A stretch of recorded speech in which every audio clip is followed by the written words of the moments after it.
우리가 세월을 보내다 보면 자주 하는 말이 있습니다. 한 해를 시작한 게 엊그제 같은데 벌써 반년이나 지났네.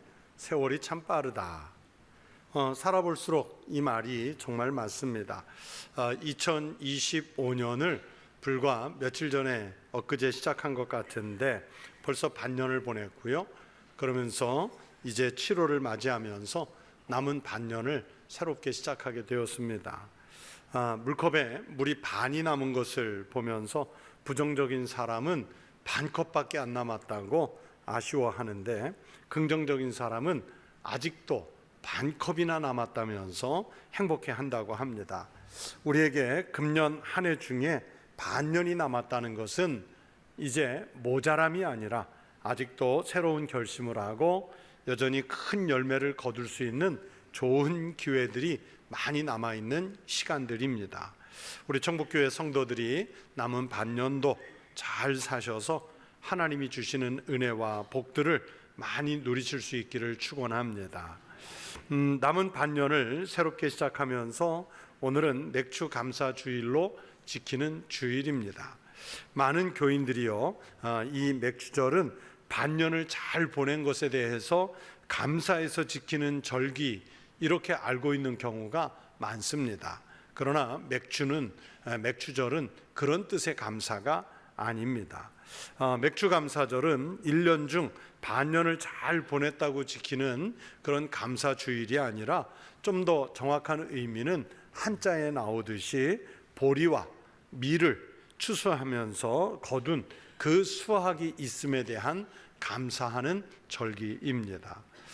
그것이 마침 1년 중에 절반을 보낸 시점이어서 그런 의미가 있는 것처럼 보이지만, 맥주절이나 또 우리가 가을에 지키는 추수감사주일이나 모두 추수한 이 수확물을 허락해 주신 하나님께 감사한 마음으로 지키는 절기들입니다. 즉 지금까지 지켜주시고 살면서 열매들을 거두게 하신 은혜에 감사하는 때가 바로 이때라는 말씀입니다. 구약성경 출애굽기 23장 14절 이하의 말씀에는 이스라엘 백성들이 이제 광야길에 있을 때 곧 가나안 땅에 들어갈 것 아니겠습니까? 그러면서 가나안 땅에 들어가면 이스라엘 백성들이 꼭 지켜야 할 3대 절기에 대한 규례를 정해서 말씀하시는데, 그 중에 출애굽기 23장 16절에 맥추절을 지키라, 이는 네가 수고하여 밭에 뿌린 것의 첫 열매니라 하는 맥추절 규례를 말씀해 주셨습니다. 그 외에도 구약 성경 여러 곳에서 하나님이 정하신 3대 절기를 잘 지켜야 한다고 말씀해 주셨기 때문에 오늘까지도 우리가 그 절기들을 따져서 지키고 있습니다. 맥주절에 거둔 곡식은 1년 동안의 수확 중에서 첫 열매를 거두는 때이기 때문에 맥주 감사주일에는 첫 열매를 드린다 하는 의미가 있고요, 또 그러면서 그 중에 제일 좋은 것을 드린다 하는 뜻도 있고, 동시에 전부를 하나님께 드립니다 하는 고백도 담겨 있습니다. 그래서 오늘 우리가 맥주 감사주일을 드리면서 언제나 그랬듯이 우리 성도들은 하나님 앞에 첫 열매를 드리는 마음으로, 제일 좋은 것을 드리는 마음으로, 또 전부를 드리는 마음으로 함께 예배 드리시기를 바랍니다. 성도 여러분, 올해를 맞아서 지난 반년 동안 여러분이 거둔 열매들은 무엇이 있습니까? 시간을 지켜주시고 수확할 수 있도록 생업도 지켜주셨고 우리의 건강과 가정을 세밀하게 지켜주신 하나님께 진심으로 크게 감사하면서 여러분의 모든 것을 주님께 드릴 수 있는 믿음의 성도들이 되시기를 축복합니다. 감사하는 신앙으로 더욱 풍성한 열매를 맺고 또 살아가면서 감사할 일이 차고 넘치는 그런 생활, 그런 가정이 되실 수 있기를 축복합니다. 우리가 조금 전에 찬송 338장을 불렀지 않습니까? 우리가 평소에 잘 알고 있고 또 익숙하게 많이 부르는 찬송 가운데 한 곡입니다. 내 주를 가까이 하게 함은 십자가 짐 같은 고생이나 내 일생 소원은 늘 찬송하면서 주께 더 나가기 원합니다. 1900년대 초반에 그 당시 세계에서 제일 큰 배였던 타이타닉호가 침몰할 때 그 배에 악사들이 탈출할 것을 포기하고 함께 모여서 연주한 곡으로 또 유명해진 찬송이기도 합니다. 이 338장 이 찬송을 작사하신 분은 사라 플라워 애덤스라는 영국의 시인이면서 찬송가 작사가였습니다. 이분은요 평생 동안 병약했고요, 그러면서 인생을 참 힘들게 살았습니다. 그리고 그가 가지고 있는 그런 그 병약함 때문에 결국에는 43살이라고 하는 젊은 나이에 별세를 했습니다. 애덤스는 자기가 어려움을 겪고 있고 또 병들었다고 해서 하나님, 내가 왜 이렇게 병들어야 합니까? 왜 나는 늘 아파야 합니까? 저는 언제까지 살아야 합니까? 이러면서 하나님께 원망하거나 절망하거나 그러지를 않았어요. 오늘 그 부른 찬송가에 보면 2절, 4절 가사에 야곱이 돌베개를 베고 잠든 것 같이 그 불편한 인생을 살아갔지만, 그러나 그 불편한 인생 가운데서도, 병든 인생 가운데서도 어떻게 하든지 주님께 한 걸음씩은 더 가까이 가고 싶은 그런 열망을 표현하면서 살았던 분이고, 자기의 그 신앙적 열망이 바로 338장 찬송가에 반영이 되고 있습니다. 우리는 보통 상황이 좋으면 감사하고, 형편이나 상황이 불편하거나 아니면 내가 좀 손실을 입으면 원망을 하지요. 여러분은 어느 쪽 마음을 가지고 신앙생활을 하고 계십니까? 성경학자 중에 소페르라는 분이 계시는데, 이 소페르 박사가 쓴 책 피할 수 없는 하나님이라는 책에 참 인상 깊은 비유가 있습니다. 교도소와 수도원을 비교한 내용이 있습니다. 이 소페르 박사에 의하면 교도소라는 것과 수도원이라는 곳은 일면 비슷한 구석이 있다는 거예요. 수도원도 그렇고 교도소도 그렇고 들어가기도 쉽지 않지만 한번 들어가면 나오기도 어려운 곳이 교도소이고 수도원입니다. 그 안에서 생활하는 것은 노동과 정해져 있는 일과의 연속이고, 자기 마음대로 무엇인가를 할 수 있는 자유가 교도소에도 수도원에도 주어지지를 않습니다.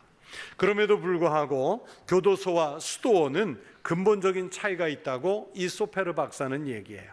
그 차이란 무엇이냐면 바로 불평과 감사라고 말했습니다. 감옥에 투옥된 죄수들은 모든 일에 항상 불평을 하지만, 수도원에 들어가 있는 수도사들은 깨어있는 모든 순간 감사하면서 살려고 합니다. 그래서 죄수가 만약에 그 마음속에 감사한 마음이 있으면 교도소에 있을지라도 수도원을 만들 수가 있고, 반대로 아무리 신앙이 깊은 수도사일지라도 그 수도원에서 감사를 잃어버린 채로 살면 그곳은 교도소 같은 장소가 될 것이라고 이 소페르 박사는 말하고 있습니다. 여러분은 지금 어떤 마음으로 사십니까? 교도소 안에 갇힌 죄수들처럼 감사는 없고 불평만 있는 생활입니까? 아니면 어떤 형편에도 감사와 찬양이 넘치는 수도원의 삶을 살고 계십니까? 물론 시시각각 아니면 날마다 다 이 양쪽이 다 있을 수 있지만, 그러나 가능하다면 우리는 그리스도인으로서 어떤 형편에서든지 감사의 삶을 살아가실 수 있기를 바랍니다. 제가 참 좋아하고 그래서 설교 중에도 자주 인용하는 신앙의 철학자 파스칼이라는 분이 있습니다. 이 파스칼의 팡세가 유명하지요. 이 팡세에서 파스칼은요, 하나님과 인간의 관계를 이야기할 때 세 부류의 사람이 있다고 말했습니다. 첫째는 하나님과 무관한 인생을 사는 사람이에요. 마음속에 아예 하나님이라는 존재를 전혀 두고 있지 않아서 그냥 자기 마음대로 살아가는 사람이에요. 성경은 이런 사람을 어리석은 사람이라고 말씀합니다. 시편 14편 1절에서 또 시편 53편 1절에서 말씀합니다. 어리석은 자는 그의 마음에 이르기를 하나님이 없다 하도다. 이런 사람은 하나님 없이 자기들 마음대로 사는 사람입니다. 그래서 가증한 사람이면서 성경의 말씀대로 어리석은 사람이에요. 또 두 번째 인간은 하나님을 탐구하는 사람입니다. 신앙은 없으면서 하나님을 믿지는 않으면서 신을 찾아보려고 하는 사람이에요. 그래서 신학도 공부합니다. 가끔 보면 예수 잘 믿는 성도들보다 성경에 대해서 또는 신학에 대해서, 우리 기독교의 역사에 대해서 더 많이 알고 있는 사람이 있어요. 내가 미션 스쿨에 다니면서 체프를 들였다, 또 성경 과목을 들었다, 기독교 역사를 배웠다. 당신들은 교회 수십 년 다니면서도 모르고 있지 않냐? 그러면서 오히려 자기가 탐구해서 알고 있는 기독교에 대해서 이야기하는 사람들이 있어요. 그런데 이런 사람은요, 구원을 거부하고 있기 때문에 전도가 더 어려워요. 차라리 하나님 없는 사람보다 신학을 탐구만 한 사람, 그러면서 신앙이 없는 사람은요, 전도하기가 정말 어려워요. 세 번째 부류의 사람이 누구냐면 하나님을 신앙하는 사람이 있답니다. 전지전능하신 하나님을 인정하고 그분을 믿으며 주님이 주신 계명의 말씀대로 거룩하게 살려고 하는 사람입니다. 이런 사람이 바로 하나님의 백성이고, 이런 사람이 그리스도인이고, 이런 사람이 성도라 불림을 받습니다. 파스칼은 하나님과의 관계에서 이렇게 세 종류의 사람을 구분하면서 하나님과 무관한 인생은 어리석은 인생이고, 하나님을 지식적으로만 탐구하는 자는 불쌍한 인생이고 불행한 인간이고, 하나님을 믿음으로 신앙하는 사람이 진정으로 행복한 사람이라고 정의했습니다. 그 이유는 하나님과 무관한 인생은 감사할 일도 하나님과 상관이 없다고 생각하고요, 하나님을 탐구하만 하는 사람은 감사도 자기 기준으로만 생각한다는 거예요. 그러나 하나님을 신앙하는 사람은 매사에 하나님께 감사를 드립니다. 왜냐하면 주님이 우리를 죽음에서 건져서 생명을 주신 것을 알고 있기 때문입니다. 그래서 하나님께 감사하는 인생은 진정으로 행복을 찾아가는 사람입니다. 그리고 어떤 형편에서도 그분은 감사의 삶을 살아요. 오늘 본문 말씀에서 하나님께서 기뻐하시는 감사가 무엇인지를 알려주시는 교훈이 담겨 있습니다. 오늘 말씀을 통해서 진실한 감사의 삶을 살고 감사가 넘치는 삶이 되시기를 축원합니다. 세 가지를 말씀드리려고 그래요. 첫 번째, 예수님은 나병을 고침받고 돌아온 이 환자를 통해서 진정한 감사란 자신들이 받은 은혜를 먼저 기억하는 것이라고 말씀하고 있습니다. 여러분, 오늘 성경 말씀에서 나병에서 고침받은 사람은 모두 10명이었죠. 그런데 이방인 사마리아 사람 이 한 명을 제외한 나머지 9명은 주님께 돌아와 감사하지도 않았고 하나님께 영광을 돌리지도 않았습니다. 생각해 보세요.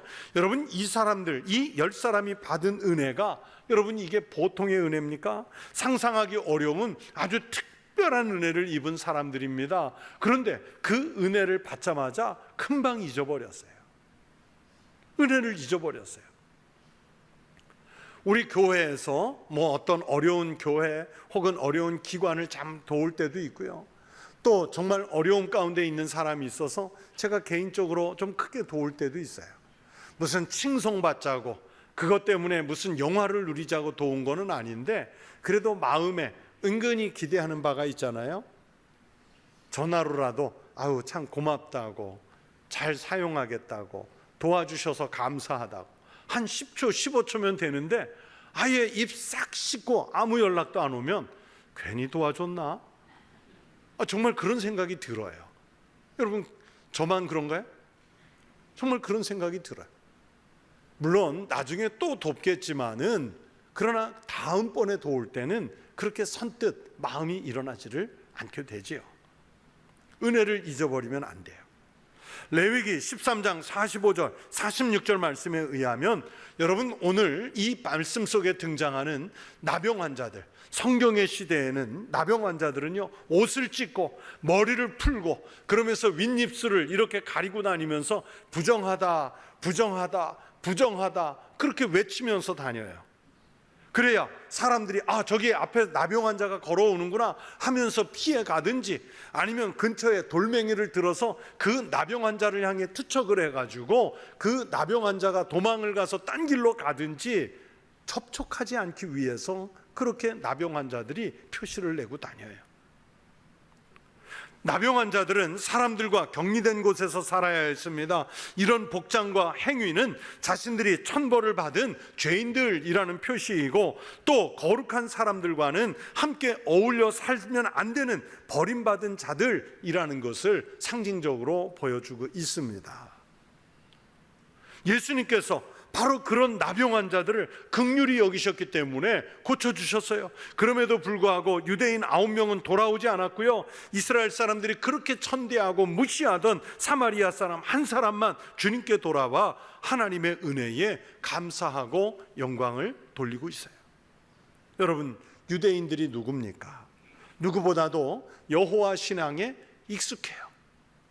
어떻게 하든지 종교적인 삶을 살려고 애쓰던 사람들이지 않습니까? 그런데 감사를 잊었어요.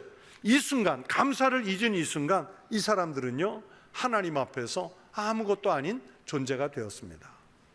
여러분, 수십 년 예배당에 와서 여기에 앉아 있으면서도, 그래서 교회 생활, 신앙 생활에 매우 익숙하게 하면서도 감사를 잊어버리는 그 순간 그 사람은 하나님 앞에서 아무것도 아닌 존재가 되고 맙니다.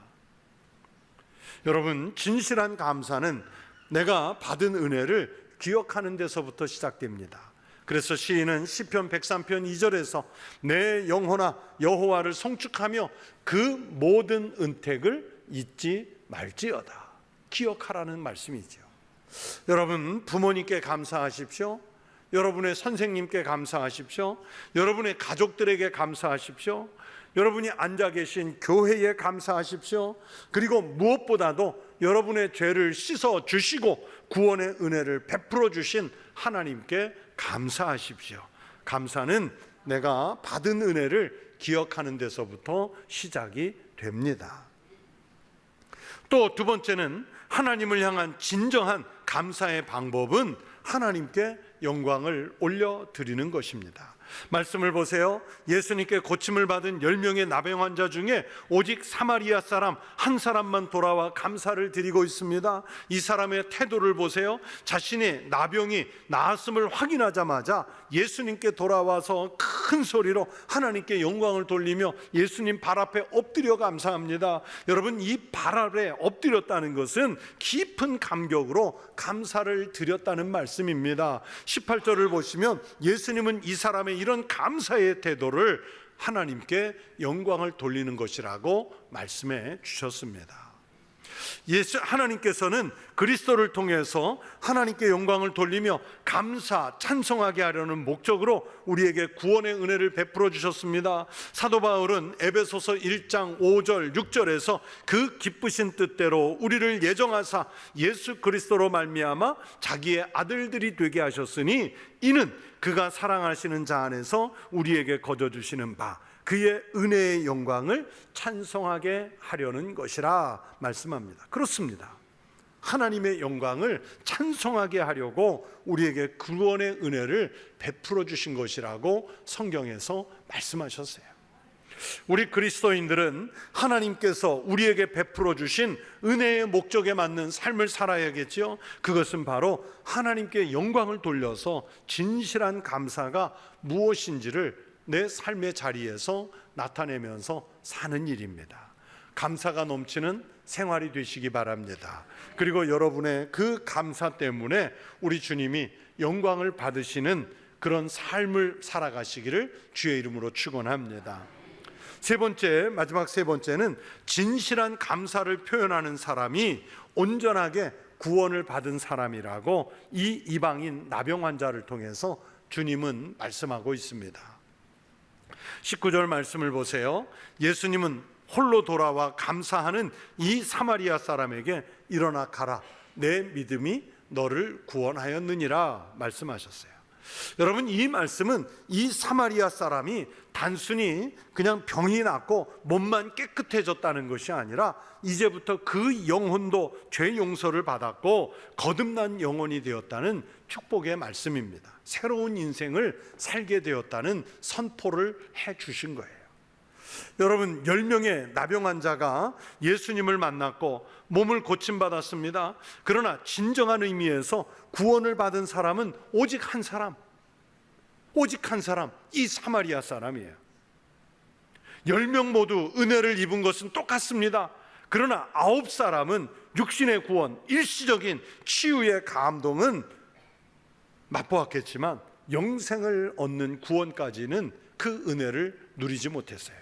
반면에 사마리아 사람은요, 몸의 질병도 고침을 받았지만 그 영혼까지 구원을 받았다고 예수님이 선포하세요. 육신은 치료를 받았지만 받은 그 은혜를 감사하지도 않고 하나님께 영광을 돌리지도 못한 이 9사람은 구원의 은혜를 잊어버린 참 불쌍한 사람들이에요. 그러나 예수님께 돌아와 감사를 표하고 하나님께 영광을 돌린 사마리아 사람, 이 사람은 정말 은혜 중에 은혜를 받은 사람입니다. 여러분, 바로 여기에 감사하는 사람과 감사하지 못하는 사람의 근본적인 차이가 있어요. 구원의 은혜를 받은 사람은요, 어떤 상황에서도 감사가 넘치고, 구원의 감격을 모르는 사람은 아무리 큰 은혜를 받아도요 감사할 줄 몰라요. 감사가 없는 삶이 바로 지옥 아니겠습니까? 감사가 넘치는 삶이 있으면 지옥에 빠져도 그것을 천국으로 변화시킬 줄로 믿습니다. 여러분의 삶에서 그리고 생활에서 감사가 넘치시기를 축원합니다. 여러분, 감사의 삶을 사십시오. 치료를 받고도 돌아와서 감사하지 않은 9명의 유대인처럼 감사를 잊어버리고 자기만의 세계에 함몰된 그 생활에서 빨리 벗어나십시오. 정신을 바짝 차려서 감사한 일들을 기억하고 하나님께 감사를 표하는 믿음의 사람들이 되십시오. 하나님께서 기뻐하시는 감사의 삶을 살아가십시오. 그러면 주님은 어디서나 다 천국의 삶을 살도록 축복하실 줄로 믿습니다. 그 구원의 복을 누리면서 더 많은 감사가 여러분의 인생 가운데 넘치시기를, 또 남은 금년의 반년 가운데 넘치시기를 주의 이름으로 축원합니다. 기도하겠습니다. 하나님 아버지, 오늘 맥주 감사 주일을 맞이하여 금년 한 해를 살면서 우리가 거둔 것 중에 가장 귀하고 가장 좋은 것, 처음 거둔 것, 그러면서 우리의 전부를 드리는 신앙 고백을 담아 오늘 주님 앞에 나왔습니다.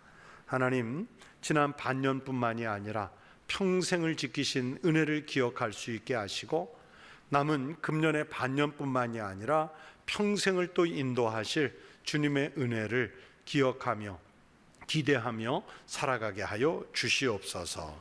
하나님께서 우리 성도들의 모든 생활과 가정과 삶의 자리 가운데 넘치는 감사로 축복하여 주시옵소서. 예수님 이름으로 기도하옵나이다.